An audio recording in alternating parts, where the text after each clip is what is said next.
Now, I'm not sure if somebody has already posted about this, and if you've read it, then I hope I am not repeating anything. Things are going to get a little bit dark here, so please just be patient. Now, according to Princess Diana's psychic Sally Morgan, who apparently she called every single day to get advice, anyway, she's claiming that she consulted her cards, and she learned from the universe that King Charles is going to abdicate in 5 years. Now, there's another tarot reader, Mad World Tarot, and they did a spread about Morgan's claims, and they said that it was feasible. She herself had done some reading, and it seems like King Charles and Camilla are not in good health.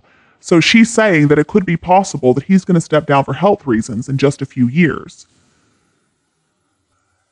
As a Christian, of course, I don't fully believe in tarot cards. It's really just a bunch of superstition. I mean, sometimes they can be pretty entertaining, and as the readers themselves admit, nothing is set in stone. Things can change based on the choices made by the people involved. But still, it did get me to thinking about the situation and whether or not it was possible or if it was going to serve any useful purpose. I prefer to try to think outside the box whenever I can, and whenever an idea pops into my head, I do want to get some confirmation. So I have some people who I like to consult to get their opinions on things. Now let's forget about what the universe has told these tarot card readers. The fact is, Charles and Camilla are not young anymore. We have heard rumors about Charles's health. I mean, there are some signs that maybe there is some kind of problem. His complexion often doesn't look very good, his swollen fingers are a big sign that something's wrong, and Camilla has had her share of accidents recently. She even broke a bone in her foot. The fact is, when Charles finally acceded the throne, he was already a bit elderly. Time is not on his side, and that's not his fault. He spent such a long time as heir to the throne, and he has done so many things in his life that he can feel proud of. I'm sure that he would love to finally be able to take a rest, to just walk around his garden and enjoy the twilight years with Camilla. But the question is, how would the public feel about that plan? Would they accept his short reign, and would they expect him to do more as king? Would bad health be a good excuse considering that his mother just went on in spite of the fact that she was suffering from cancer? Are William and Catherine still too fresh to take on the mantle of king and queen? Alright, so here's where I might go off track just a little bit. We all know what the big problem facing the royal family is. It's not public opinion, it's not the Republicans, it's not the Commonwealth wanting to be independent. The big problem here is the gruesome twosome, the Montecito moaners, Harry and Meghan. There's just nothing positive that we can say about them. They are a scourge on the royal family, the UK, the Commonwealth, and really the entire world. They're like a cancer that needs to be cut out. They're a couple of evildoers who need to be dealt with once and for all. But the question still stands, how?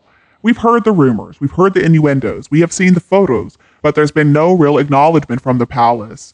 Now, this has gone on for a long time now, and the royal family is obviously between a rock and a hard place. It seems like no matter what they do, somebody's going to be upset. There's going to be anger and fury no matter what. And accountability is being demanded from the people of the UK. I'm afraid heads do need to roll. Charles is a very honorable person. I think that he's a good man. He loves his country, he loves his people, and he loves the Commonwealth. And he understands how much damage and pain Meghan and Harry have caused. He saw the toll they took on his father and his mother, and I'm sure he's so hurt by the betrayal of his younger son. Now, at his age, we can forgive him for wanting to just withdraw to the quiet life. I understand that. He wants to lessen the stress on the health of both himself and Camilla. But how can he really achieve his goals and at the same time figure a way out of the mess the royal family have found themselves in with as little damage as possible to his heir and his descendants? I do believe it's possible that the palace is going to reveal that Archofficial and Elizabeth, guess what, both came from surrogates. I think they have proof, and they can also reveal all kinds of information relating to Meghan's little scheme to try to con the family in the UK, her deceptions, her sketchy past, and the things that she wants to remain hidden away from public view. They're going to destroy her once and for all. Meghan is not going to have any credibility left. She's going to be a pariah anywhere she goes, except maybe the crazy world of Hollywood. But how can they minimize the damage to themselves? Well, I think King Charles might have to take one for the team. He might have to take full responsibility for all this mess. I think he may say that only he and the Lake Queen knew the full story, but at that point it was too late, and so they decided that it was better for everybody if they just kept things under wraps. And personally, I would accept that. I mean, I believe they didn't have any idea what an evil monster Meghan would turn out to be, and as such, he would be abdicating the throne and he would be handing it over to his son and heir, Prince William. Prince Philip and the late Queen both already passed away, so it's not like they can be hurt by any criticism. And Charles absolutely adores William, so I think he would take it all upon himself to make sure that there's going to be no sword of Damocles hanging over William and the rest of the family. And honestly, I'm not trying to speak ill of the dead, but I think it tells us a lot about Diana that she had a psychic. That just shows us that she was desperate, she was often paranoid, and there was a certain kind of madness that we see in Harry. The palace kept quiet before the coronation, and I think they answered their critics with that coronation. It was a beautiful ceremony, and I think they're going to continue down this route because Harry and Meghan are a one-trick pony, and surely they're going to be done soon. If these kids are real, then everything is going to be revealed in time by virtue of their ages. Charles knows that this is not a job that you can just up and quit. This is a job for life. And I don't believe he's going to abdicate in favor of William, although I could see both he and Catherine taking a more active role than Charles was allowed to do. And I'm not trying to put a finer point on it, but Charles and the coronation promised to do God's will instead of his will or anybody else's will. I think that we need to understand he meant something with that statement. In fact, the same stuff was said about King Edward VII, who Victoria didn't trust one bit, but we saw a better version of him when he became the monarch. The argument used for maintaining a monarchy is stability, and I do not believe that Charles would want to go down in history as the person who picked and chose what he wanted. He has already gotten more than enough flack for his relationship with Camilla. I do not believe that he would want the word abdication next to his name in the history books. There's still a lot for Charles to do, and there's a lot for William to learn. Furthermore, if King Charles were to abdicate, he wouldn't have gone through with it at all, I don't think. I mean, he's advanced in age, but he's still very strong and healthy. Just look at what he has had thrown at him after the Montecito malcontents caused so much problem.